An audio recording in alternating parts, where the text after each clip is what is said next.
Bonjour et bienvenue à tous dans cette réunion d'information syndicale organisée par l'UFICT-CGT, Organisation nationale de la CGT Mines et Énergie, qui rassemble les ingénieurs, cadres et techniciens du secteur de l'énergie et dont je suis la secrétaire générale. Cette réunion d'information syndicale se déroule dans un format un peu inhabituel, évidemment comme l'exige la situation sanitaire. Cependant, malgré le contexte, il nous a semblé essentiel quand même de pouvoir vous donner des éléments de compréhension sur la situation des entreprises de notre secteur, et en particulier nos deux entreprises historiques que sont Engie et EDF. Donc, durant l'heure et demie que nous allons passer ensemble, nous essaierons de vous apporter des éléments de réponse aux questions que vous pouvez vous poser de manière très légitime. Donc des questions quant à la mise en œuvre et aux objectifs de ces stratégies, ou encore sur les risques à moyen et long terme, tant sur le plan de l'avenir industriel que sur celui de nos emplois. Enfin, on verra ensemble qu'un autre avenir est possible, contrairement à ce qu'on peut nous laisser entendre. Donc un autre avenir pour nos entreprises au travers du programme progressiste de l'énergie proposé par la CGT, qui constitue, on le verra, une véritable alternative. Je remercie d'ores et déjà Delphine Leblanc, qui est élue au CSE d'Engie Corporate, et Philippe Lepage, qui est administrateur salarié d'Engie, qui interviendront tous les deux pour la situation d'Engie, et Jean-Paul Rignac, qui est administrateur salarié d'EDF, et bien sûr qui nous éclairera sur la situation d'EDF. On a aussi, alors vous voyez pas, je crois que vous ne les voyez pas, mais Pascal Cabantous et Marc Faro qui sont en back-office pour gérer les questions, les diaporamas, etc. Donc, avant de donner la parole à Delphine, Philippe et Jean-Paul, juste quelques consignes sur le déroulement de cette réunion. Donc, vous ne pouvez pas communiquer avec nous verbalement. Vous pouvez simplement communiquer avec nous par écrit, donc dans le pavé questions-réponses que vous devez trouver en bas de l'écran. Donc, on essaiera de répondre au fur et à mesure à vos questions, au fur et à mesure du déroulement de la réunion, on essaiera d'y répondre. Donc, n'hésitez pas à les poser. Voilà, maintenant, Delphine, je vais te laisser la parole. À toi, Delphine. Bonjour à toutes et à tous. Donc je vais vous présenter un peu ce qui se passe chez Engie en ce moment. Vous m'entendez bien? Ok. Donc le diaporama va arriver. Donc je l'ai intitulé Engie le début de la fin parce que c'est un peu notre sentiment si on laisse faire les choses telles qu'elles sont.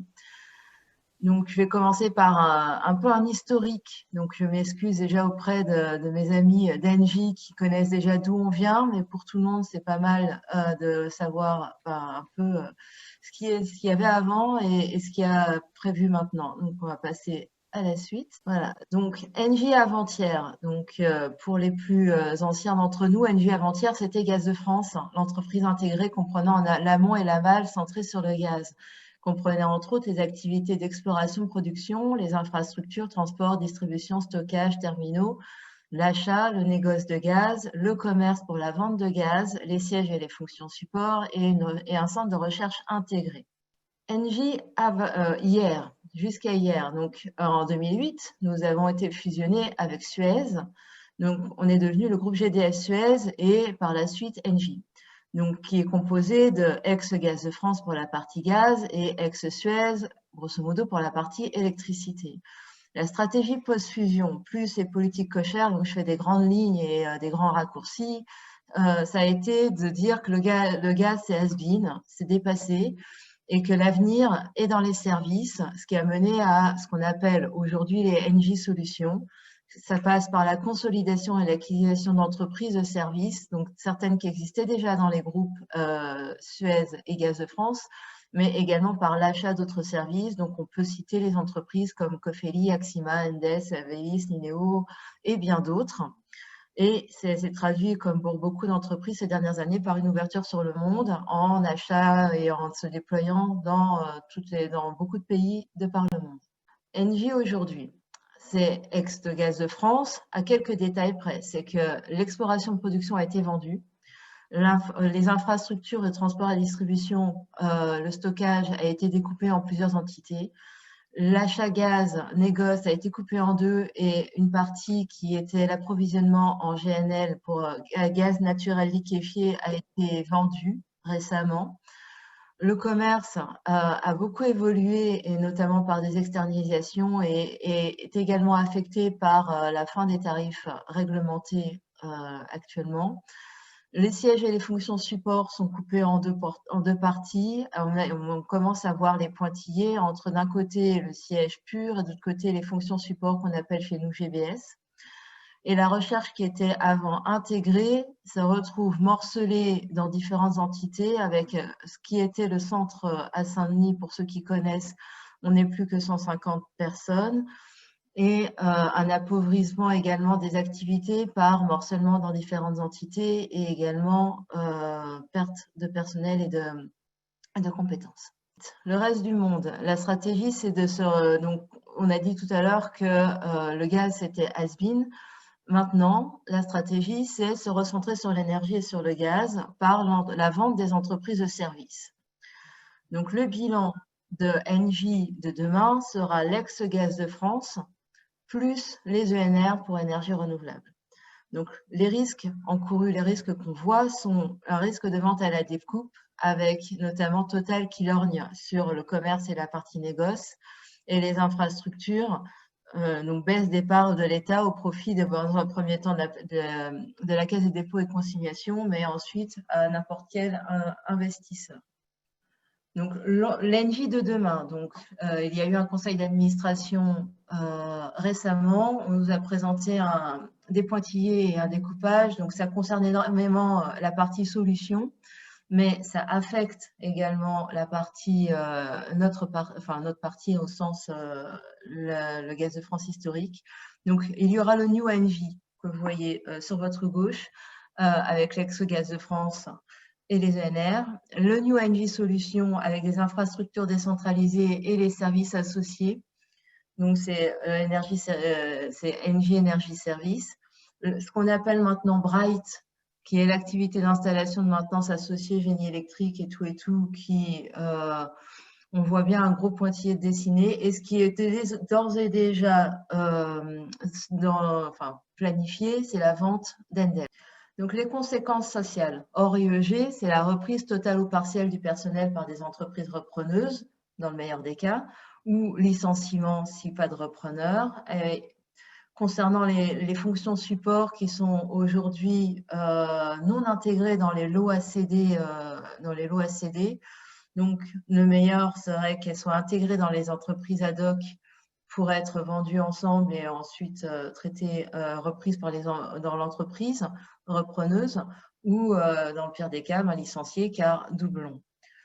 Pour les IEG, je pense que cette partie est également sur la deuxième, sur l'autre slide. Donc, il y a un diagnostic social en cours. Voilà, donc c'est passé dans les CSE des fonctions sièges et support.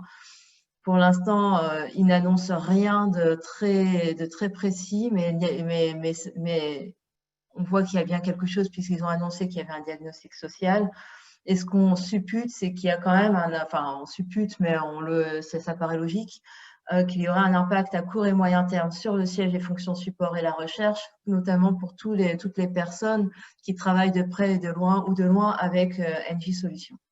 Donc voilà, Philippe et moi sommes disponibles pour toutes vos questions concernant les plans d'Engie, tout ce qui se passe chez Engie en ce moment, et on répondra à tout ce qu'on peut avec les informations qu'on a aujourd'hui. Merci de votre attention. Alors, si je peux me permettre, en complément de ce qu'a dit Delphine, bonjour à tous tout d'abord. Donc, je suis Philippe Lepage, l'administrateur salarié d'Engie.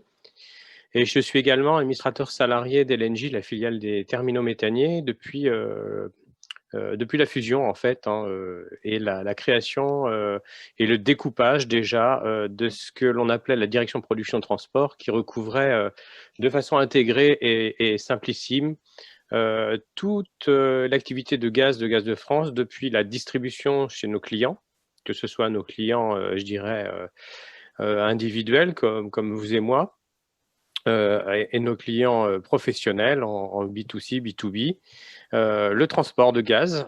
Donc, ce que je viens de dire, c'est ce que vous aurez détecté comme étant le distributeur, GRDF, le transporteur également, GRT Gaz, le stockage à l'époque, et puis les terminaux méthaniers. Donc, en amont déjà de la fusion, il y avait eu la création de GRT Gaz, si vous vous souvenez, qui avait été découpée de façon à faire rentrer des minoritaires. Et puis après, post-fusion, on a continué à découper l'entreprise avec la distribution, le transport, le stockage, les terminaux méthaniers. Donc, c'était déjà un peu les prémices de ce qui se passait. En complément de ce qu'a dit Delphine également, et dans les sessions du slide NJ demain, il y avait l'entreprise Endel, qui est une entreprise en fait que vous connaissez, vous les électriciens, comme étant un des principaux, je dirais, donneurs d'ordre, un des principaux, je dirais, mainteneurs dans le parc de centrales, qu'ils soient classiques ou nucléaires, et qui contribuent à ce que sera l'évolution des tranches nucléaires demain et leur prolongation d'opération. En plus de ces sessions, vous aurez, je pense que ça ne vous a pas échappé cet été, détecté l'imbroglio judiciaire de la cession de l'entreprise Suez, avec un achat assez surprenant de Veolia de 29,9% des parts. Et puis également, dernièrement, on continue à découper l'entreprise avec une pépite technologique et une pépite qui contribue pour à peu près la moitié du budget de recherche d'Engie aujourd'hui, qui s'appelle GTT, qui est Gaz Transport Technigaz, qui est le leader mondial incontesté de la construction de membranes de confinement, en particulier pour les navires méthaniers. Et là, j'attire votre attention parce que EDF avait un terminal méthanier à Dunkerque, si vous vous souvenez, qu'il a cédé en faisant je dirais, une revue de portefeuille assez récemment. Et il faut savoir que le GNL, le gaz naturel liquéfié, a une importance autour du globe aujourd'hui. Pourquoi? Parce que les transports de GNL vont suppléer au transport de gaz par pipe, tout simplement parce qu'ils minimisent les impacts géopolitiques, et puis également pour des raisons géographiques, puisque les gisements sont de plus en plus loin, de plus en plus éloignés des lieux de consommation. Donc rien que l'année dernière, en 2019, vous avez une consommation de gaz naturel liquéfié pour toute l'UE qui a augmenté de 465 TWh. Donc, ça va vous éclairer parce que 465 TWh, c'est à peu près ce que consomme la France en énergie électrique. Et c'est aussi ce qu'elle consomme en énergie gaz. Voilà pour les éclairages. Et comme Delphine, je me tiens à votre disposition pour répondre à vos questions. Alors, j'ai 3 questions qui sont arrivées. Donc, une question de Joël qui dit « Quid des actifs d'infrastructure, réseau transport et distribution quid des propriétés de concession ?» Bien sûr, il y a une question aussi sur le statut du personnel. Une autre qui dit « Mais quel espoir on a ?» Et enfin, bonjour, si on compare New Energy en taille avec les autres énergéticiens, cela peut-il faire craindre une OPA ou des OPA sur les différentes entités que sont GRT, GRDF, Storengy, etc. Je ne sais pas si tu veux répondre, Delphine, ou si je réponds. Alors, en ce qui concerne les actifs, pour l'instant, actifs de distribution GRDF, pas question, puisque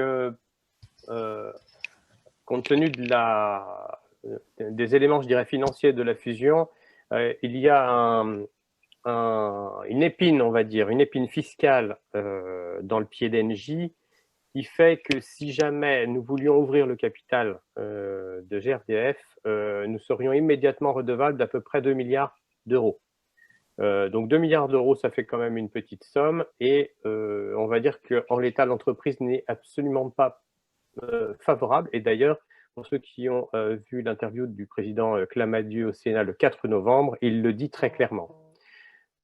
Pour autant, et lors de la réunion stratégique du mois de juillet, et d'ailleurs conformément à ce qu'il a dit au Sénat, il a embrayé pour céder un peu plus de parts de capital de GRT Gaz, mais tout en conservant le contrôle, bien évidemment.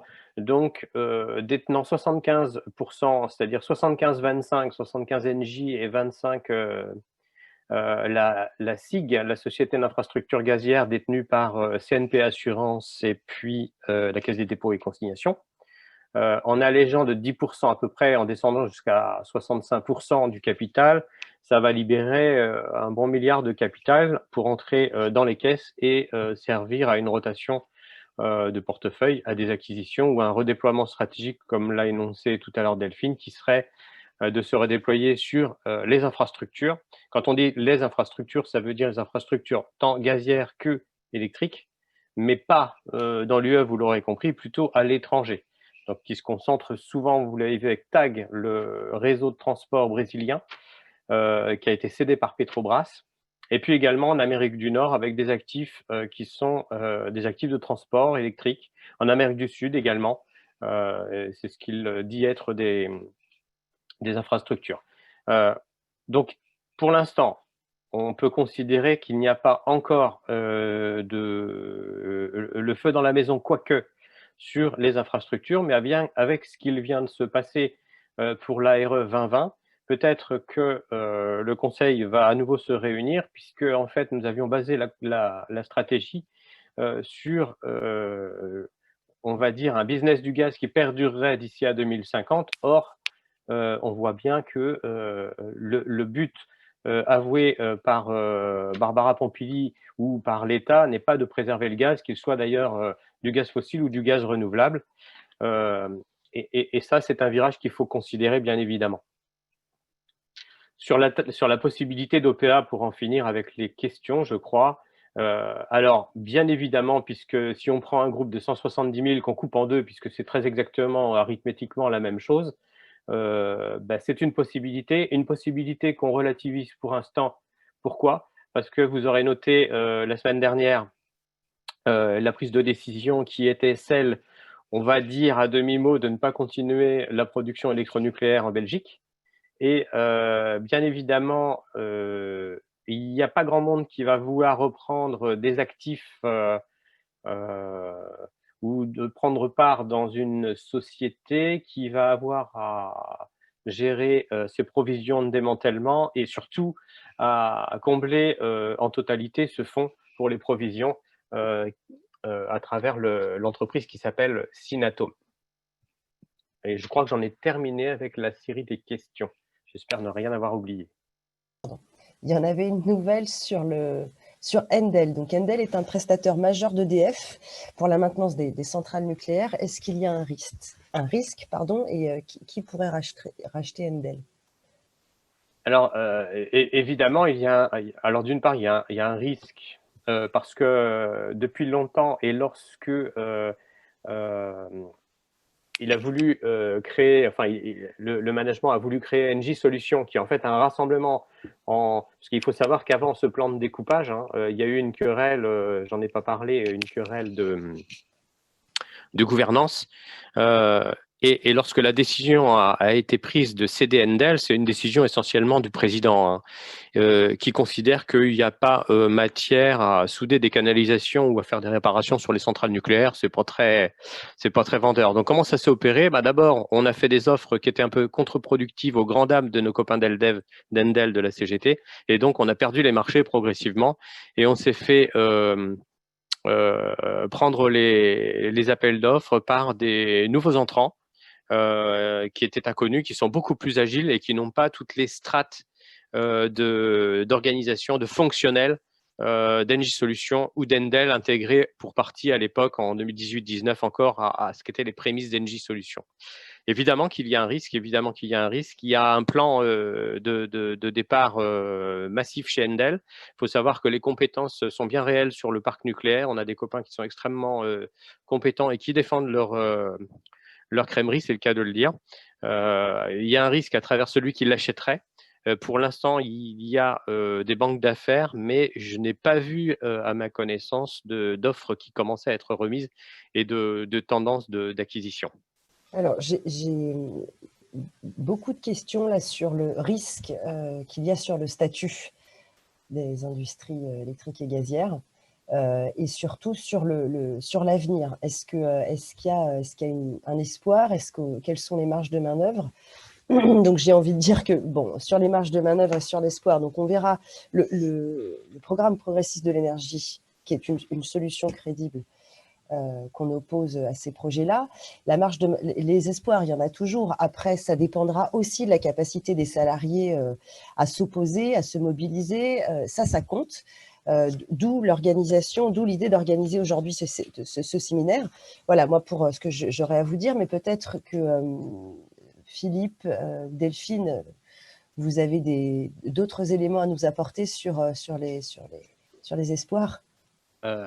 Alors pour le statut, bien évidemment, on ne peut qu'être inquiet, hein. Je vous rappelle quand même que lors de la fusion, les personnels de Gaz de France représentaient à peu près 50 ou 53 000. Enfin, le Gaz de France, ça représentait dans la fusion à peu près 53 000 personnes. Le statut, les gens au statut, si on intégrait, puisqu'à l'époque la distribution d'EDF et de Gaz de France était ensemble, donc avec des mixités, on avait donc un truc un peu plus difficile à évaluer, mais en fait de 53 000 et puis une fusion avec Suez qui nous a porté à 230 000 personnes, il y a eu déjà un premier problème lors de la fusion.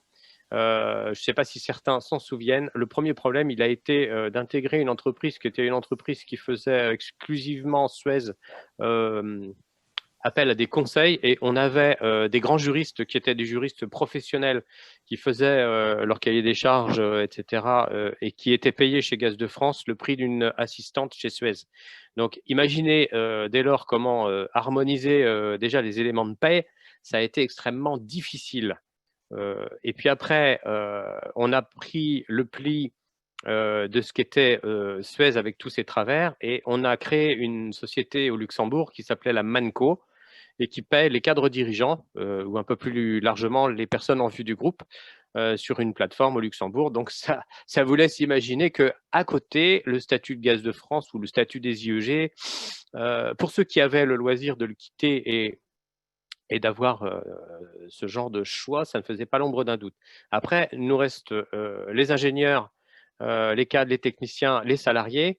Effectivement, c'est extrêmement précaire parce que quelquefois les offres d'emploi, avant, c'était extrêmement cadré dans les offres d'emploi, d'abord en interne et puis après à l'externe. Maintenant, c'est plus du tout cadré, ça c'est le premier point. Et il y a un deuxième problème, non des moindres, c'est que nos entreprises, et je ne pense pas que la RE 2020 arrange les choses, n'intéresse personne ou n'intéresse pas les jeunes. Avant, on avait par exemple sur des postes qui étaient des postes opérationnels, pléthore de candidats, de l'aide de motivation, candidature spontanée.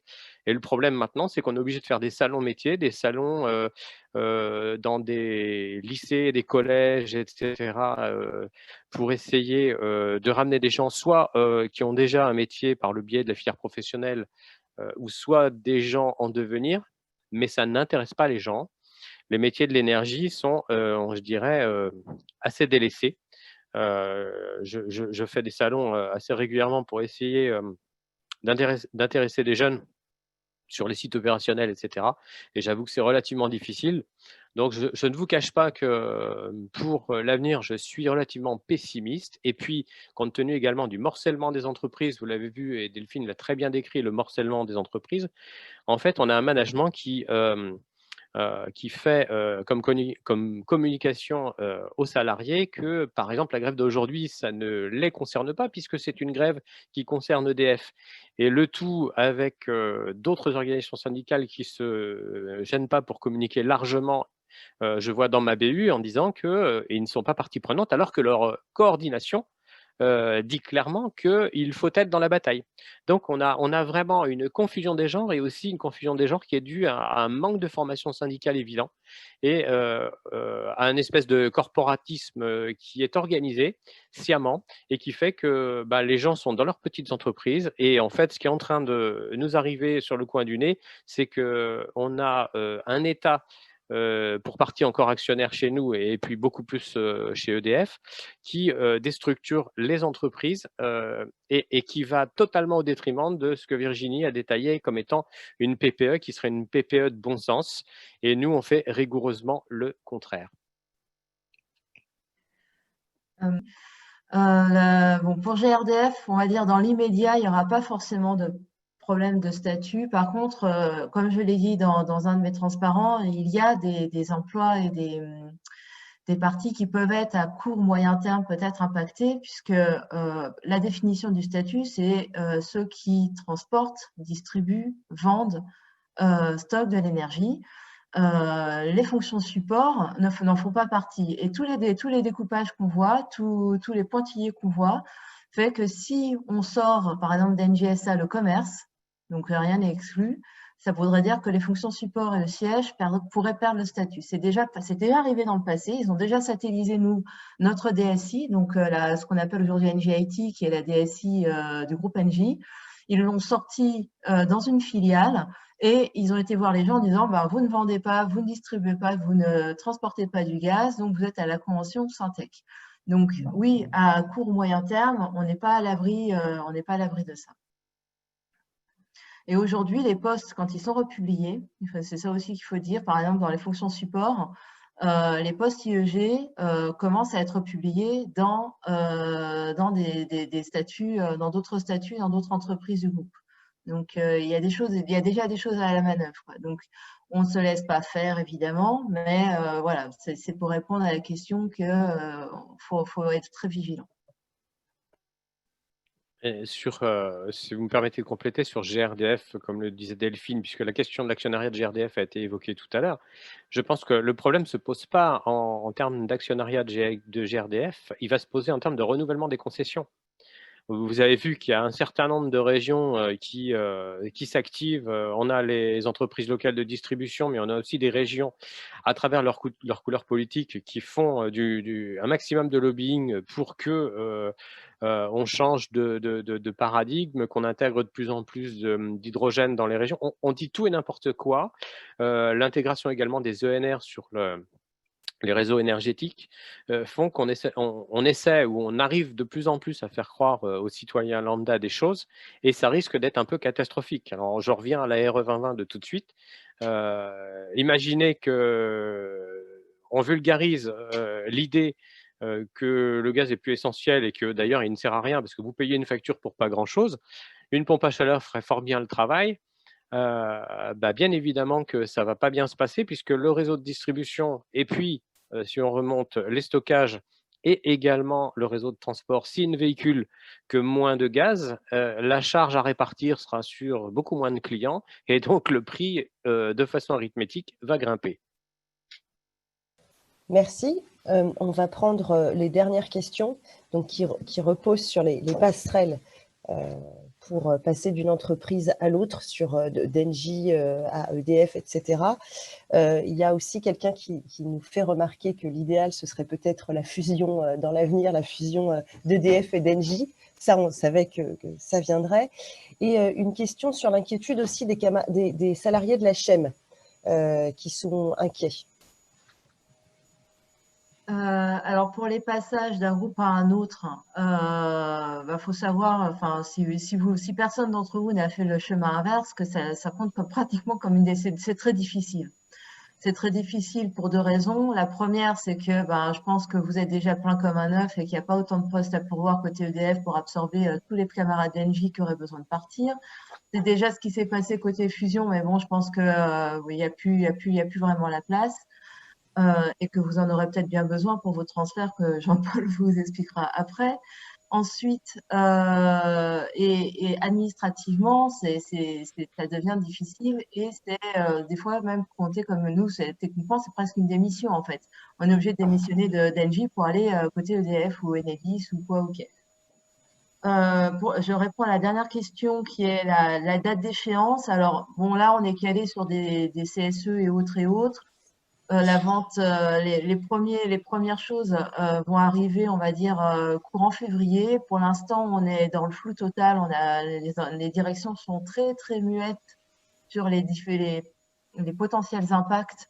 Sur les potentiels impacts. Donc, on pense que c'est pas anodin, mais on a du mal à entrevoir un peu ce qui va se passer. Et pour la CHEM, je pense que je vais lâchement laisser Philippe répondre.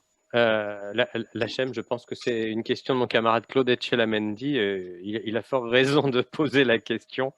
La question de la Chem, qui est une petite entreprise dans les vallées pyrénéennes, enfin, c'est le plus petit hydraulicien, entre guillemets. La grande question pour la Chem, c'est de savoir si elle ne va pas faire l'objet de monnaie d'échange dans les tractations qu'il y a entre l'État et l'UE, et avec comme arbitre la DGEC.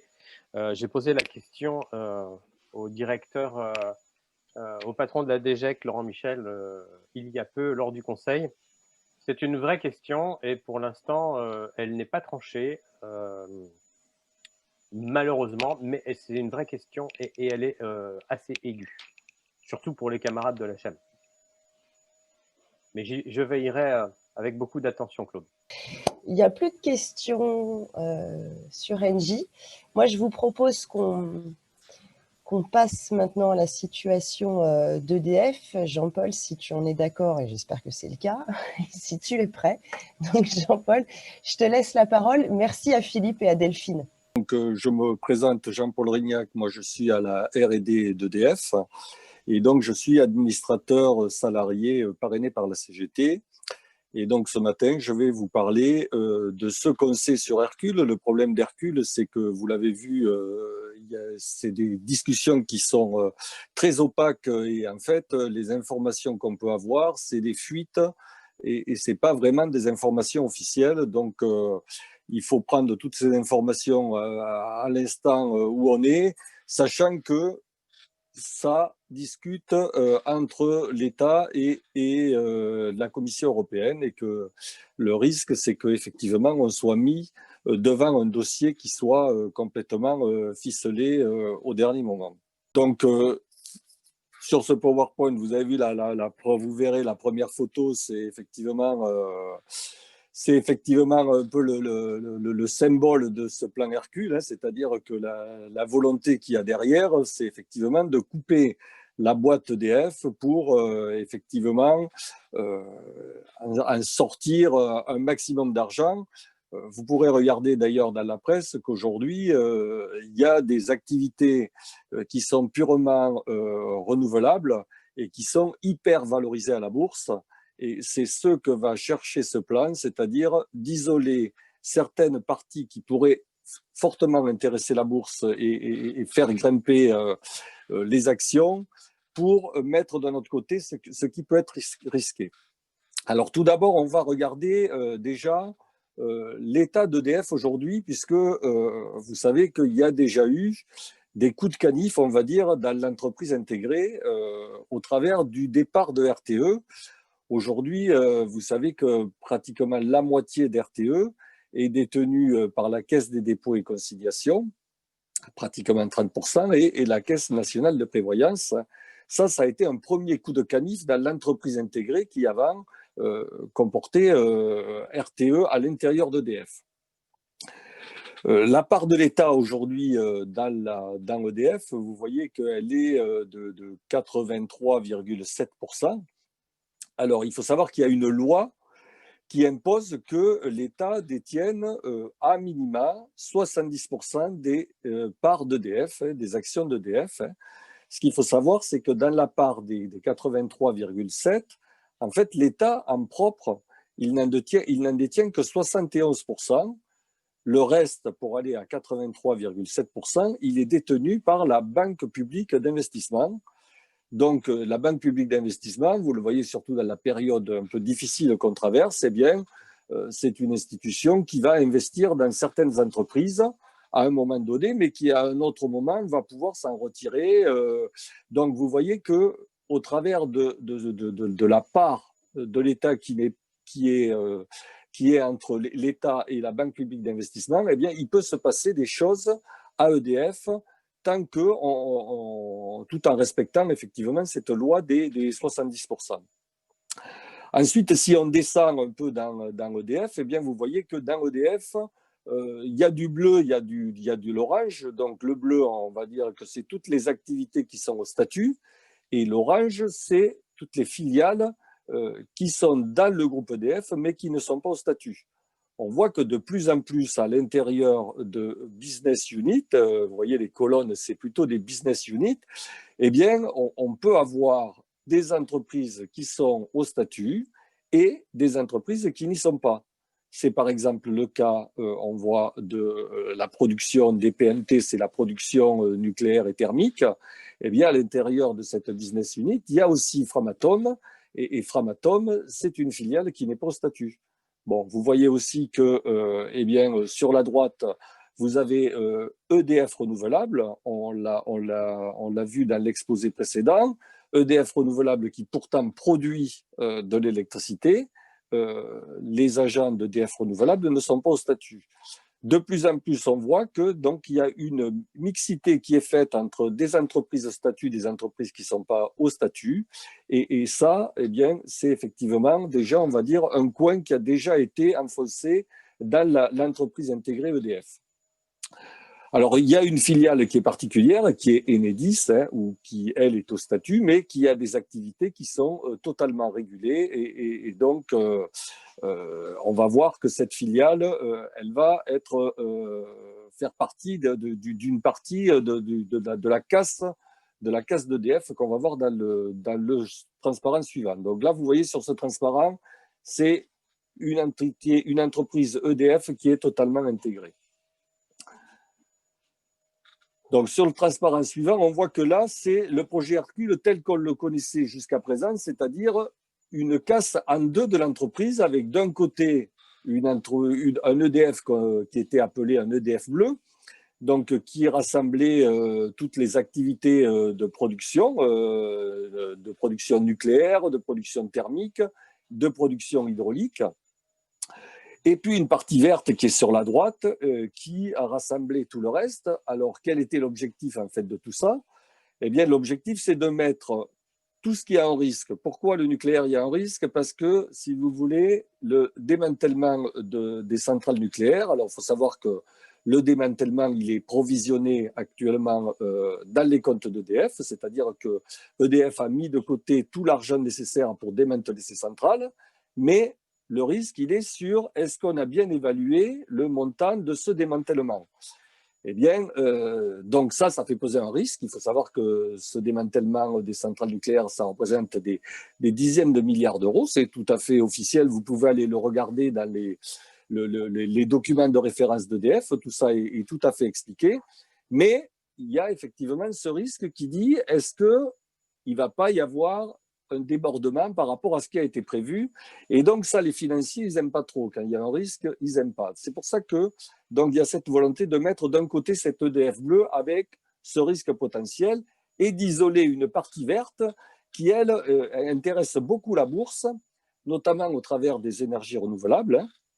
Et ça, vous pourrez regarder les valorisations en bourse. Vous voyez, hier, il y avait un article dans Les Échos qui parlait de la société Ørsted, qui est valorisée 20 fois son EBITDA, alors que EDF est plutôt valorisé 2 fois son EBITDA. Vous voyez pourquoi? Parce qu'Ørsted, ils n'ont pratiquement que du renouvelable. Et donc, eh bien ça, la bourse en est friande. Et donc, c'est l'exercice qui est fait au travers de cet Hercule, c'est-à-dire isoler ceux qui, une fois qu'ils seraient placés à la bourse, pourraient rapporter beaucoup et donc rapporter de l'argent pour réaliser la transition énergétique qui est inscrite dans la programmation pluriannuelle de l'énergie. Donc ça, c'était le schéma qu'on avait jusqu'à présent. Un EDF bleu qui serait détenu par l'État de 80 à 100%, sans qu'on ait plus de précision, hein. Et puis un EDF vert qui, lui, serait plutôt privatisé, vous voyez, à peu près à 35%. Voilà, donc il y a des entités dont on ne sait pas ce qu'elles deviendraient. Ben, tout ce qui est un peu commun à ces deux ensembles, vert et bleu, la recherche et développement, mais aussi tous les services, on va dire, centraux, que ce soit le siège ou les fonctions tertiaires et d'appui de la DTEO. Voilà. Et puis, il y avait quand même des incertitudes sur l'hydraulique, puisque vous savez qu'il y a aussi en parallèle donc, des concessions qui pourraient être mises en concurrence une fois qu'elles arrivent à échéance. Donc, il y avait beaucoup de questions sur ce schéma de l'Hercule qu'on connaissait en 2019. Et donc, en 2020 est apparu un nouvel Hercule. Et alors là, on casserait pas EDF en deux, mais on le casserait en trois. Donc, c'est encore, on va dire, une solution encore pire, hein, où donc là, vous voyez qu'il y aurait un EDF Azur, où on mettrait l'hydraulique, hein, au travers d'une quasi-filiale, une régie. Hein. Et donc, là, vous voyez que du coup, on aurait coupé en plus, on va encore plus loin dans le découpage d'EDF, hein. Sur tout le reste, sur la partie verte, il n'y a pas de gros changements, mais là, on distingue ce qui est l'hydraulique de ce qui est le nucléaire, parce que eh bien, l'hydraulique, c'est aussi quelque chose qui intéresserait beaucoup la bourse. Hein. Il faut savoir que quand même, l'hydraulique, c'est fondamental pour le nucléaire, c'est-à-dire que vous ne pouvez pas faire marcher vos centrales nucléaires, en tout cas celles qui sont dans les fleuves, sur les fleuves, sans l'hydraulique, c'est-à-dire que si vous contrôlez l'hydraulique, eh bien, il peut y avoir des problèmes sur le nucléaire. On l'a vu cet été, s'il n'y a pas assez d'eau dans les cours d'eau. Hein. Donc, le fait d'avoir une entité qui soit hydraulique et nucléaire, c'est fondamental pour le fonctionnement des deux entités. Hein. Aller vers un schéma qui séparerait ces deux entités, eh bien, c'est aller au-devant de gros problèmes. Voilà. Donc, l'Hercule 2020, il est, on va dire, en résumé, encore pire que l'Hercule 2019, puisqu'il découperait bien l'entreprise EDF en 3 au lieu de la découper en 2. Alors, si on passe au transparent d'après et qu'on fait un peu une analyse, alors, bon, dans ce nouvel Hercule 2020, eh bien, on voit que par rapport à l'Hercule de 2019, peut-être le capital serait moins ouvert que ce qui était prévu. Vous voyez, d'après les informations et toujours qu'on a pu avoir, ce serait une ouverture du capital à 30%. Mais dans le même temps, on nous dit que, eh bien, il y aurait une augmentation de capital de cet EDF vert, c'est-à-dire de nouvelles actions qui seraient offertes à la bourse pour financer de la dette. Vous savez que EDF a quand même une dette qui est importante, mais une dette qui permet aussi de renouveler ses moyens de production et de préparer la production électrique à long terme. Hein. Un investissement comme Flamanville, par exemple, qui a coûté de l'ordre de 10 milliards d'euros, c'est un investissement qui est fait aujourd'hui, mais qui va produire du courant pendant 60 ans. Donc, si vous voulez, ça permet à l'entreprise de préparer le futur. Et donc, eh bien, par cette augmentation de capital de l'EDF vert, ça ferait rentrer de l'argent dans EDF et on voit bien que ça serait aussi le désengagement progressif de l'État dans cet EDF vert, c'est-à-dire que c'est un début, hein, on l'a vu dans les différentes privatisations qu'il y a eu et Engie est un bon exemple. Eh bien, on commence par 30% et puis petit à petit, l'État se retire en récupérant au fur et à mesure quelques milliards d'euros au passage. Et puis surtout, donc, le gros problème de ce nouvel Hercule, c'est qu'on séparerait deux productions qui sont pilotables. Vous savez qu'on distingue les productions qui sont pilotables du type nucléaire, du type hydraulique ou thermique à flamme, des productions qui ne sont pas pilotables, du type éolien ou solaire, qui sont soumises au fait qu'il y ait du vent et du soleil. Donc, vous ne pouvez pas, a priori, prévoir leur production. Et donc là, dans ce nouvel Hercule, on séparerait nucléaire et hydraulique. Hein. Donc, des productions qui seraient en concurrence. On a dit que l'une dépendait de l'autre. Hein. Donc, vous voyez que ça peut aussi... on est sur le marché de l'électricité. Donc, on pourrait imaginer que, eh bien, pour faire monter le prix de l'électricité, il y aurait qu'à fermer les barrages, finalement. Ça ferait monter le prix de l'électricité, puis on ouvrirait les vannes quand le prix serait au plus haut. Et pendant ce temps, eh bien, le nucléaire ne pourrait pas produire, par exemple. Donc, on irait vers une désoptimisation technique et économique de la production, ce qui serait très, très, très mauvais surtout pour les usagers. Alors, ce nouvel Hercule, donc, eh bien, pourquoi c'est fait? C'est pour faire une sorte de troc entre l'État français et la Commission européenne. Vous savez que EDF, au travers de l'ARENH, c'est la production nucléaire historique d'EDF, eh bien, EDF a l'obligation de vendre un quart Alors on dit un quart, mais attention, hein, on dit un quart, c'était un quart par le passé, quand on produisait 400 TWh par an, mais cette année, on sera plutôt dans 325 TWh. En fait, c'est 100 TWh que fournit EDF à ses concurrents à un prix qui est très intéressant, de 42 euros le mégawattheure. Ce prix n'a pas été réévalué depuis une dizaine d'années. Donc, en gros, EDF brade son énergie nucléaire à ses concurrents qui, eux, ne font que, finalement, commercialiser cette électricité et ne font que la revendre, finalement, à des particuliers ou des entreprises, hein, sans absolument participer à l'effort de production de cette électricité. Donc là, il y aurait un troc pour essayer de revaloriser, parce que bien entendu, le fait qu'EDF brade son électricité, ça met EDF en difficulté pour réaliser ses investissements. Et donc, eh bien, là, le but, c'est donc de faire ce troc, on coupe EDF et on fait revaloriser ces 42 euros pour avoir un prix plus intéressant. Alors, vous voyez que le risque, c'est que c'est le nucléaire historique. Jusqu'à présent, ça n'intégrait pas Flamanville 3. Et là, dans l'arène, pourrait intervenir Flamanville 3 qui va rentrer sur le réseau d'ici un an. Donc, il y a aussi une incertitude sur le coût qui serait finalement atteint dans ce troc. Hein. On n'en sait rien pour l'instant. On ne sait absolument rien sur dans quel délai ça serait réalisé. Et puis, on ne sait non plus pas le volume. Vous savez que je vous ai parlé de 100 TWh que fournissait EDF à ses concurrents, mais une loi est passée qui permet sans problème de passer à 150 TWh. Et puis, ce qu'on ne sait pas non plus, c'est est-ce qu'il y aura un corridor. Le corridor, c'est est-ce qu'il y aura un prix minimum et un prix maximum pour ce prix de l'arène. Donc, vous voyez, beaucoup d'incertitudes sur qu'est-ce qui pourrait advenir de la casse d'EDF et du troc qui pourrait en être fait.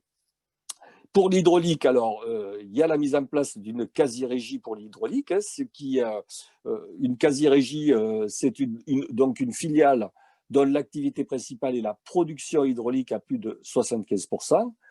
Dans l'hydraulique, il y a aussi de l'ingénierie qui n'est pas de la production. Donc, vous voyez que cette quasi-régie, qui est déjà une filialisation, ça pose aussi un problème, hein, parce qu'en plus, ça ne dérogerait pas à la mise en concurrence sur la durée. Les concessions, elles ont été signées pour un certain délai et il y a certaines concessions qui arrivent à échéance. Et le problème, c'est que l'Europe voudrait que pour toutes ces concessions qui arrivent à échéance, il y ait une concurrence qui se fasse sur les prochaines concessions, et y compris, d'après ce qu'on a pu entendre, que les anciens concessionnaires ne pourraient pas candidater à cette mise en concurrence. Donc, ça pénaliserait énormément des entreprises comme EDF, mais aussi, on en a parlé de la CHEM, hein, c'est-à-dire que la CHEM, donc, qui est une filiale d'Engie, serait bien à mal de pouvoir candidater sur de nouvelles concessions, alors que, comme on l'a vu, elle est plutôt dans le sud-ouest. Voilà, donc ça pose beaucoup de questions. Et donc aussi, donc on le voit, l'électricité hydraulique, elle serait rémunérée par le marché. Ça aussi, c'est un problème. Le marché, il y a un prix de l'électricité qui varie dans le temps. Et donc, ça empêche de faire des gros investissements, parce que si vous ne savez pas à moyen ou long terme quel va être le prix de l'électricité, et que vous avez des investissements importants à réaliser, ce qui se passe, c'est que vous ne réalisez pas ces investissements. Si vous ne savez pas non plus ce que vont devenir les concessions, vous hésitez aussi à faire de gros travaux dans les concessions. Et d'ailleurs, EDF a dans ses cartons, par exemple, des stations de pompage qui pourraient être réalisées et qu'elle ne réalise pas parce qu'elle ne sait pas si elle va garder la concession sur les prochaines dizaines d'années. Voilà. Donc, tout ça met des incertitudes dans le domaine de l'énergie et c'est surtout, ça met aussi des incertitudes pour les investissements qui ne se font pas. Donc, si on résume un peu ce nouvel Hercule 2020, c'est une proposition qui est pire que celle qu'on avait en 2019. Donc, parce que, comme on l'a vu, eh bien, c'est le transparent suivant, c'est une séparation des Jean-Paul, activités. Oui, est-ce que tu veux qu'on réponde à une série de oui, questions oui, là, parce qu'il allons-y. y a Ouais, déjà ouais. quelques questions qui arrivent. Donc, en particulier sur enfin, c'était plutôt une question sur, sur une diapo que tu avais passée avant, sur la DOAT 1 et 2. Pourquoi il y en a un dans le vert, pourquoi il y en a un dans le bleu? Alors, on peut peut-être revenir peut-être deux transparents avant. Donc, pourquoi il y a de la DOAT qui est supprimée? Parce que la DOAT aujourd'hui, donc c'est elle qui fait l'optimisation amont-aval trading. Donc aujourd'hui, eh bien, comme on est dans une entreprise intégrée, on a une DOAT qui est unique puisque en fait, la DOAT, elle regarde quel est le prix, le prix de marché de l'électricité, quel est le prix de production de l'électricité, et c'est elle qui va en gros dire je démarre une centrale thermique ou j'ouvre les vannes de l'hydraulique. Donc c'est elle qui pilote tout ça. Demain, dans des entités qui seraient séparées les unes des autres, eh bien c'est chaque entité qui gérerait, qui optimiserait en gros sa production en fonction du prix du marché. Donc, si vous voulez, on sait bien que l'optimisation de différentes entités n'est pas l'optimisation d'une entité globale.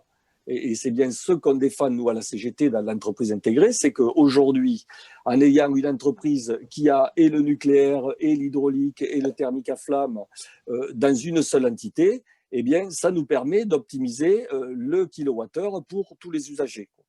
Et demain, donc, ça serait une optimisation par entité. Le bleu optimiserait ses kilowattheures, le azur optimiserait ses kilowattheures et le vert optimiserait ses kilowattheures aussi au niveau, par exemple, du renouvelable. Très bien. Sur la R&D, quelqu'un qui intervient pour dire que notre président s'était engagé pour avoir une R&D intégrée. Est-ce que c'est possible? Alors déjà, on a déjà, et c'est intéressant qu'on soit sur ce transparent, vous voyez le cas de RTE. Qu'est-ce qui s'est passé avec RTE quand RTE, finalement, est devenue une entité indépendante? Eh bien, bon, nous, à la R&D, et puis je peux en parler parce que moi, je suis sur le site des Renardières en région parisienne, on avait des immenses laboratoires qui travaillaient justement pour le réseau. Eh bien, du fait de la réglementation européenne, aujourd'hui, on n'a plus le droit de travailler pour RTE. Donc, on voit bien que la R&D, on a parlé d'entreprise intégrée aujourd'hui, elle est intégrée, mais RTE est quand même de son côté, et y compris la R&D. Alors, on continue à travailler sur les réseaux pour une entité qui s'appelle le CIST, là, qui fait du réseau entre les centrales avant d'arriver sur les réseaux de transport, mais on ne travaille plus pour RTE. Donc, demain, on peut imaginer, et d'ailleurs, c'est ce qui s'est passé, c'est que la R&D d'RTE, elle est partie avec RTE. Elle n'est pas restée à la R&D. Donc demain, avec des entités séparées, on pourrait avoir une R&D qui pourrait être spécifique au nucléaire. Bon, dans le nucléaire, il y a notamment sur les matériaux, il y a de la R&D spécifique. Mais vous voyez que dans le nucléaire, il y a aussi du béton. Eh bien, on se sert aussi de ce qu'on a pu apprendre sur l'hydro. Donc aujourd'hui, et y compris sur l'EDF vert, c'est pareil. Moi, je travaille pas mal pour EDF Commerce. Eh bien, on peut utiliser des outils qui ont été faits, par exemple, pour le nucléaire, qu'on va réutiliser dans le commerce, par exemple, des codes de mécanique des fluides qu'on va utiliser pour le traitement de l'air, par exemple. Vous voyez, donc, la R&D, ce qui fait sa puissance aujourd'hui, c'est qu'elle est unique et travaille pour tout le groupe. Et du coup, eh bien, il y a du foisonnement entre les activités qu'il peut y avoir à la R&D.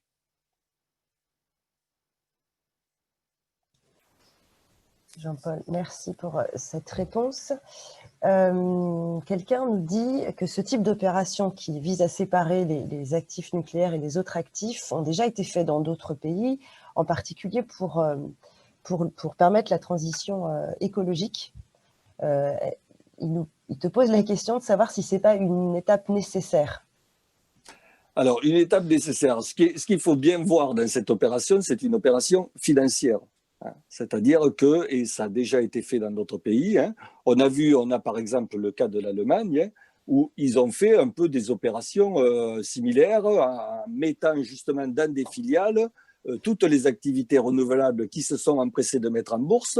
Et effectivement, eh bien ça a rapporté des milliards qui ont fait que pour une entité qui était secondaire dans le groupe et qui regroupait toutes les activités renouvelables, ça valait même plus que la maison mère qui assurait la grosse production d'électricité. Vous voyez, ce qu'il faut savoir, c'est est-ce qu'on a pour modèle de valoriser en bourse des entreprises ou est-ce que notre modèle, c'est d'assurer le service public de l'électricité, c'est-à-dire que quand on appuie sur le bouton, on continue à avoir de l'électricité chez nous. Si soit on travaille, parce que vous voyez souvent ces entités qui sont très valorisées en bourse, c'est finalement des petites entités qui profitent de la conjoncture actuelle, qui fait que les énergies renouvelables sont subventionnées, qu'elles ont une vue à long terme avec des tarifs assez intéressants, très valorisés de leur électricité renouvelable, mais ce n'est pas ça qui amène le courant chez les usagers, parce que sinon, on se retrouverait en hiver sans vent, sans électricité. Donc, il faut bien voir que ce qui amène aujourd'hui l'électricité chez les clients, chez les usagers, eh bien, c'est l'énergie de base avec les moyens pilotables. Mais les moyens pilotables, effectivement, ce n'est pas ceux qui est valorisé en bourse, mais en tout cas, c'est ce qui permet d'avoir la continuité du service public de l'électricité. Alors, il y a aussi une question. Il y a des questions sur Enedis. Quel sort pour Enedis? Est-ce qu'il y a un risque de privatisation à 100%? Et avant que tu répondes à la question, je voulais faire remarquer que Philippe intervient dans le chat pour faire la relation entre EDF et Engie et aussi la traduction sur la boîte à EDF qui s'appelle J'aime chez Engie. Donc Philippe, si tu veux intervenir, n'hésite pas. Donc je te laisse répondre peut-être à la question sur Enedis, parce que je pense que les salariés d'Enedis sont nombreux aujourd'hui. Alors Enedis, bien entendu, effectivement, Enedis, ça ne vous a pas échappé qu'il se retrouvait dans le paquet vert quand même. Donc effectivement, le paquet vert, c'est un paquet qui va être plus privatisé, on va dire, que le paquet bleu, qui ne sera pas forcément à 100% le paquet bleu, mais Enedis se retrouve du côté vert. Le problème, c'est qu'effectivement, Enedis, c'est une filiale régulée qui dépend beaucoup dans son chiffre d'affaires, dans son fonctionnement, de la commission de régulation de l'énergie qui fixe en gros le TURP, qui est la rémunération de la distribution pour Enedis. Donc là, il y a quand même un problème, c'est-à-dire que Enedis, c'est un monopole. Et donc, on retrouverait un monopole qui serait privatisé, ça poserait un gros problème quand même. Donc, bien entendu, ce n'est pas le modèle que nous, à la CGT, on défend. Nous, on défend un modèle, on y viendra à la fin, un modèle 100% public, parce qu'on estime que l'électricité, c'est un bien fondamental. Et bien entendu, quand on parle de l'électricité, on parle de la production, on parle du transport, on parle de la distribution, on parle de la commercialisation. Donc pour nous, c'est un tout. Et on est absolument aussi vent debout contre le fait de privatiser, bien entendu, Enedis. Philippe, est-ce que tu veux intervenir et faire tes commentaires et faire la relation entre EDF et Engie, en tout cas sur la ressemblance tout de suite? Ou pas? Oui, évidemment, merci de me donner la parole. Dans le propos de Jean-Paul, on ne peut, ou je ne peux évidemment que souscrire à ce qu'il a expliqué comme étant un parallèle, et le tout, je dirais, drivé par l'État actionnaire ou l'APE qui est présente au conseil d'administration de l'une et de l'autre, et puis avec des commissaires du gouvernement qui sont des gens de la DGEC.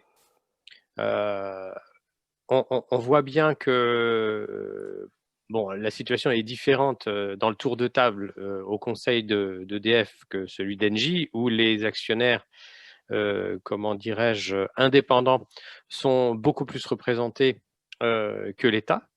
On l'a vu d'ailleurs, vous avez suivi l'actualité de Suez et l'État qui s'est retrouvé en minorité.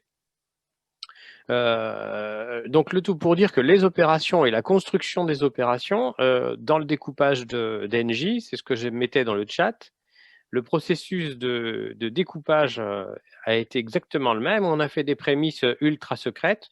On a commencé à donner un nom de code qui s'appelait White, après qui s'est transformé en Orange, avec les petites, on va dire les petits cubes de couleurs que nous, on n'a pas eu la chance d'avoir parce que ça se faisait tout entièrement sans document.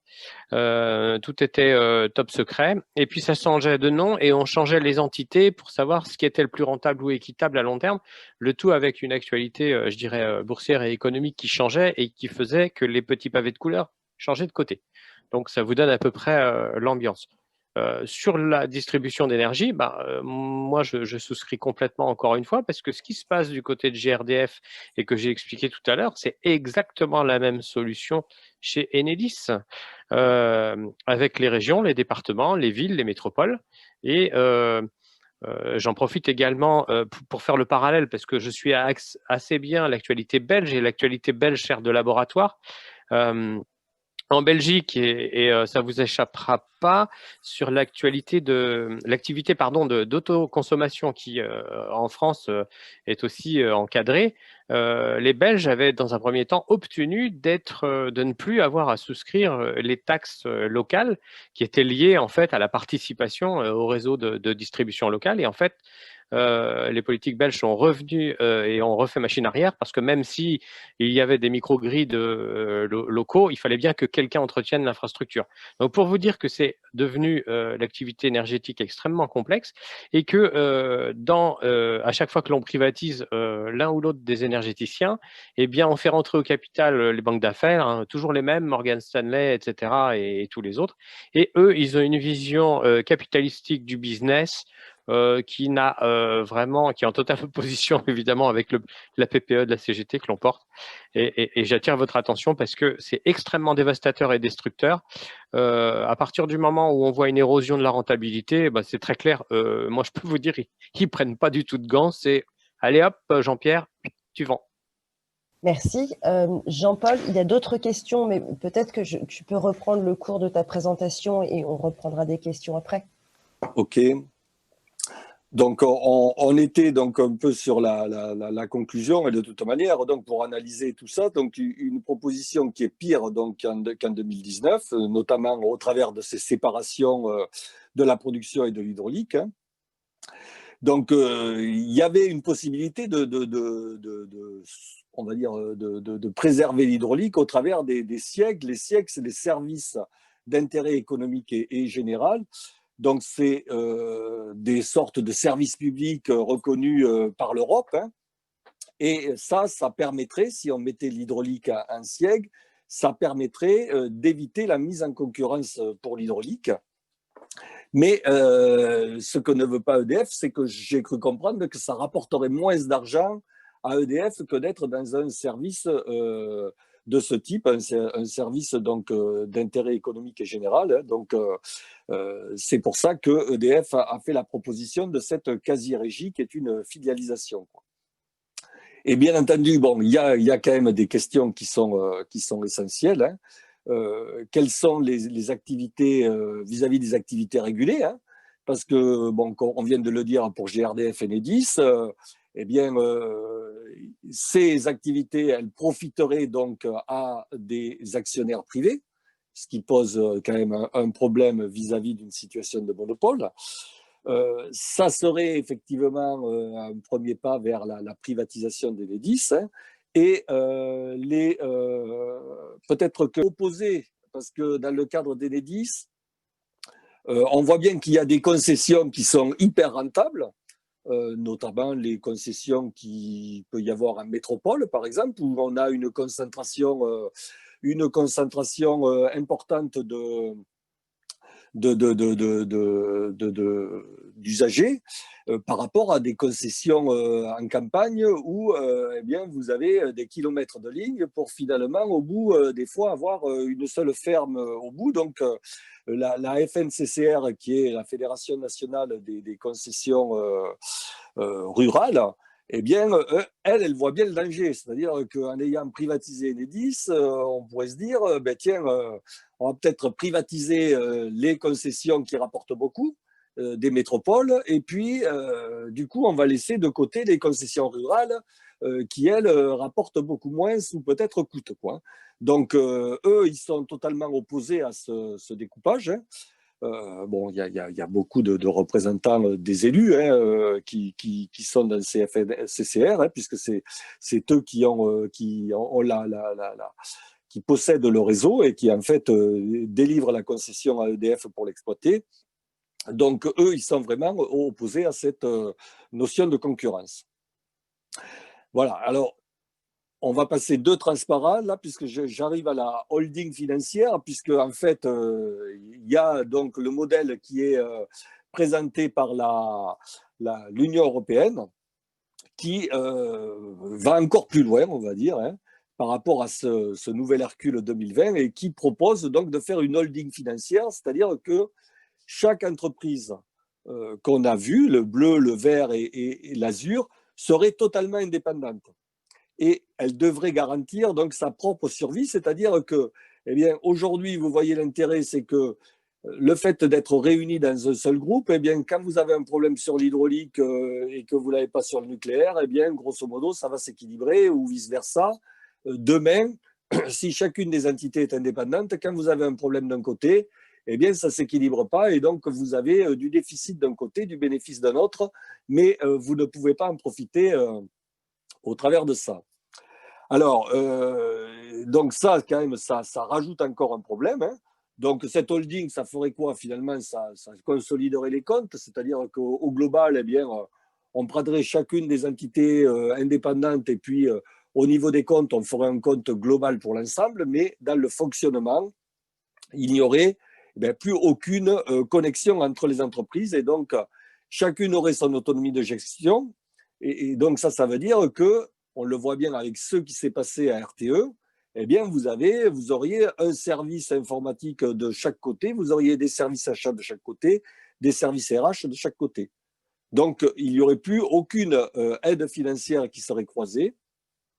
Et donc les dividendes remonteraient directement aux actionnaires sans passer par la holding. Et donc, en termes de gouvernance, ça veut dire que finalement, vous auriez une entité EDF qui serait un peu du vent, puisqu'en fait, ce seraient trois entités totalement indépendantes qui seraient dessous. Et donc, il n'y aurait plus aucune stratégie industrielle de groupe. Et puis, comme c'est le cas au travers de ce qui se passe à RTE aujourd'hui, eh bien, les mouvements de dirigeants entre les entreprises ne seraient plus possibles. Vous savez qu'aujourd'hui, les dirigeants d'RTE ne peuvent pas revenir à EDF de façon fluide comme ça a pu exister par le passé, mais ce n'est plus le cas aujourd'hui. Voilà. Donc, y compris pour les salariés, ça pourrait poser des problèmes.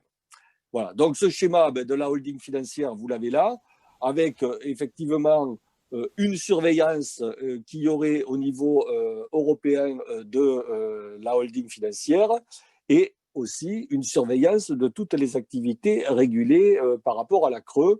Donc, ça rajouterait encore des problèmes aux problèmes, on va dire, et donc ça serait vraiment une mauvaise décision. Donc, ce qui se rajoute aussi dans ces problèmes, c'est que les entreprises pourraient être cessibles, hein, c'est-à-dire que quand vous avez partagé les différentes entités, le risque, et on l'a vu sur l'exemple précédent à Engie, c'est que eh bien, vous cédiez ces morceaux que vous avez découpés, et comme on l'a vu, il y a des morceaux qui intéressent beaucoup la bourse, hein. Donc là, on est quand même protégé par la loi, puisqu'aujourd'hui, il y a quand même une loi qui oblige l'État à avoir 70% d'EDF, mais on n'est pas à l'abri que la loi, elle évolue aussi, hein. On l'a vu, eh bien, il y aurait encore plus de concurrence dans cette holding, puisque chaque entité voudrait, bien entendu, faire le maximum pour engranger des bénéfices, hein. Et puis, bien entendu, comme on n'aurait plus d'entreprise intégrée, eh bien, on peut se poser des questions sur les synergies, la mobilité et aussi les garanties collectives, hein, comme on l'a vu sur Engie. Ça devient difficile, hein, de muter dans l'entreprise tout en gardant le statut. On a déjà vu que dans l'entreprise EDF, eh bien, il y avait effectivement déjà des filiales qui étaient dans les business units, des gens qui vont passer de la maison mère à la filiale, etc. Mais chaque fois, on s'interroge sur qu'est-ce qu'on fait du statut quand même, hein. Voilà, donc tout ça, c'est des problèmes à venir. Donc j'en arrive à la conclusion. Donc ce découpage, ce qu'il faut voir, c'est que tout ce qui arrive, tout ce qui nous arrive pour l'instant, eh bien, ça arrive dans une crise quand même qui est considérable. On n'a pas connu une telle crise depuis jamais d'ailleurs, parce que ça n'a jamais été aussi fort. Et c'est la période que choisit l'État et l'Europe pour nous attaquer et pour casser un modèle qui, lui, a fait ses preuves pendant 75 ans. Donc, on voit bien qu'au travers d'Hercule, eh bien, c'est une augmentation des logiques de marché, un pilotage qui va être totalement axé sur la performance financière, donc avec bien entendu, comme on l'a vu, une exposition au risque plus élevée, parce que chaque entité étant indépendante, eh bien, quand elle aura un problème, ça va la pénaliser directement, avec des entités qui pourraient être cessibles et des OPA qui pourraient arriver sur des morceaux qui seraient repris par petit à petit et puis peut-être entièrement à la sortie par des fonds privés. Et surtout une désoptimisation industrielle de tous nos outils de production, avec pour les usagers, bien entendu, une augmentation des coûts, puisqu'aujourd'hui, eh bien, le fait d'être dans l'entreprise intégrée, ça contribue à avoir des coûts plus bas. Voilà. En conséquence, donc, il faut s'attendre à ce qu'il y ait une augmentation des tarifs, que peut-être, vous voyez, aussi au travers des tarifs régulés qui organisent une péréquation, donc tout le monde sur tout le territoire, que vous soyez en métropole, au fin fond de l'Aveyron ou n'importe où, tout le monde paye le kilowattheure le même prix autour du tarif régulé, hein, puisqu'il y a donc une péréquation qui fait, y compris dans les îles, qui fait qu'on paye sur tout le territoire français et sur les îles, on paye le même prix. Ça, de même, eh bien, ça pourrait être aussi remis en question. Et on voit bien qu'au travers des lois qui ont été déjà votées et qui mettent de plus en plus vis-à-vis des régions des prérogatives sur l'énergie, eh bien, ça peut aussi conduire à faire exploser tout ça, quoi.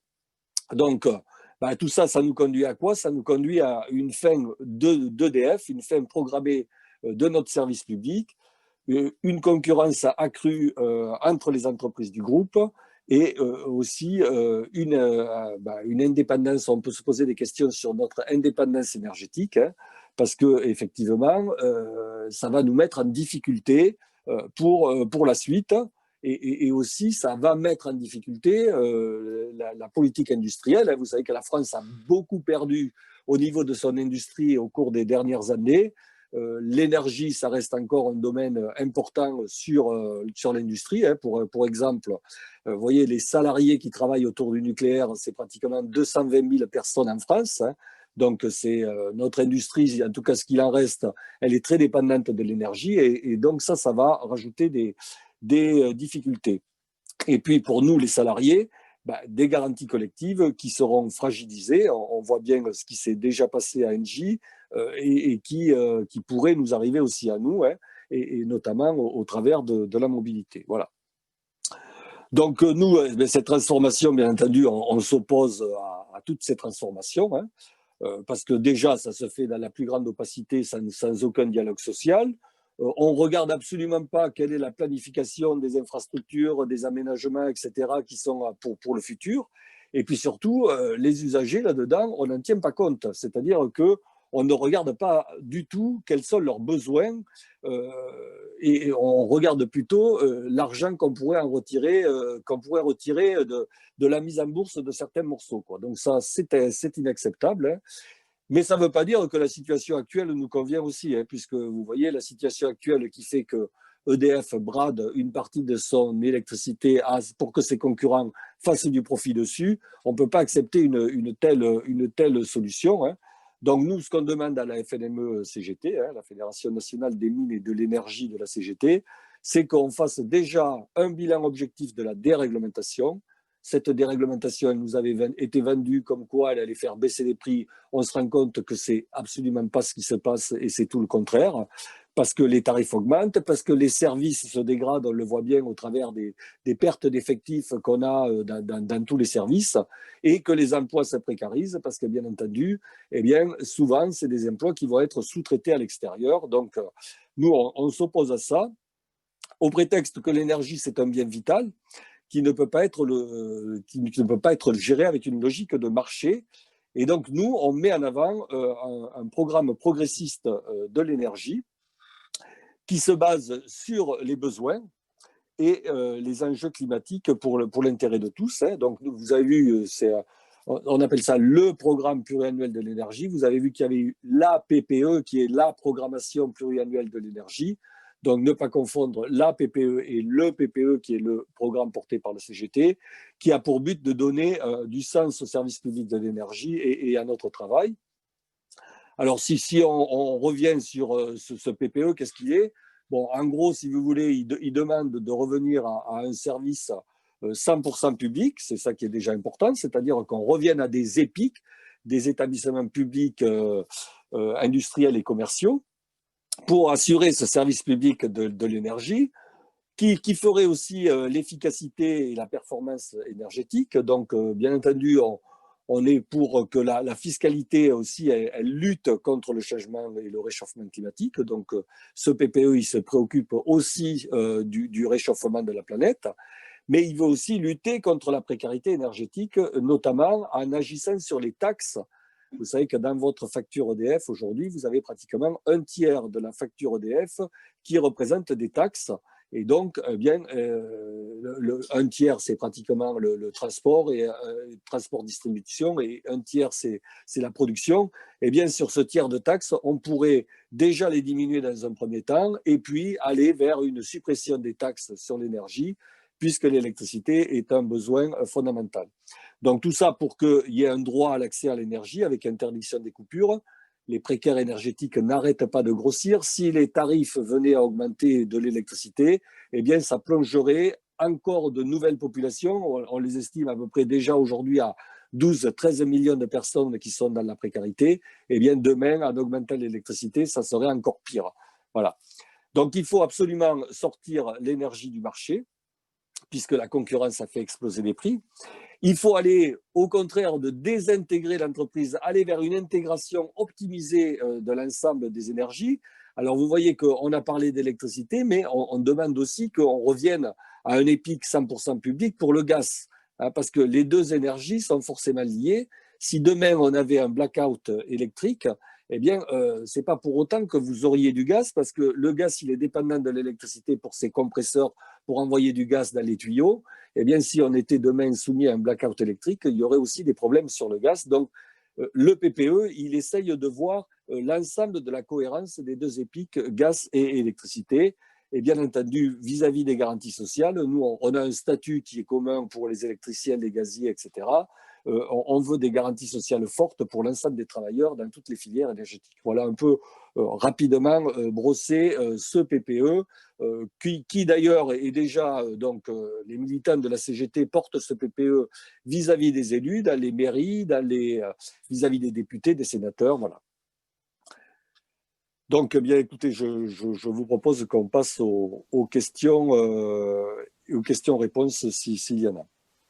Alors, il y a beaucoup de questions sur le statut, sur l'avenir des activités sociales aussi. Philippe, je crois avoir vu passer que tu avais un exemple concret à nous donner sur le statut. J'ai cru voir ça passer sur le chat, donc je te laisse la parole sur cette partie-là. Oui, merci Virginie. Un exemple très concret à travers ce qu'a dit Jean-Paul tout à l'heure. Le dernier cycle combiné gaz qui est en construction en France à Landivisio, à la pointe de Bretagne, est construit, vous allez le voir, dans un espèce d'agrégat et un morcellement de filiales qui conduit au bout du bout à des salariés qui ne sont et ne seront pas au statut. Le projet est porté par Total. En fait, il est porté par la filiale de Total Direct Énergie qui a créé des sous-filiales à qui mieux mieux, dont celle qui opérera la centrale, qui s'appelle la Compagnie électrique de Bretagne, la CEB. Et alors, ce qui est intéressant, c'est que en fait, les gens qui ont souscrit à cette filiale, la CEB, c'est Siemens. Siemens qui n'est pas une entreprise du périmètre des industries électriques et gazières, qui n'est pas adhérent à l'UFE ou à l'UNEMIG, et qui va opérer pendant 25 ans la maintenance et l'opération de cette centrale de l'Andivisio. Donc, autant vous dire qu'à partir du moment où c'est une entreprise qui n'adhère pas à l'UFE et ou à l'UNEMIG, les personnels ne seront évidemment pas au statut. Ce genre d'opération, vous le rencontrez également dans toutes les opérations ENR, hein, que ce soit des parcs solaires PV ou des parcs éoliens, qui soient à terre, onshore ou en mer, les futurs parcs, dont celui de Saint-Nazaire en cours de création, dont l'atterrage a été réalisé il n'y a pas longtemps.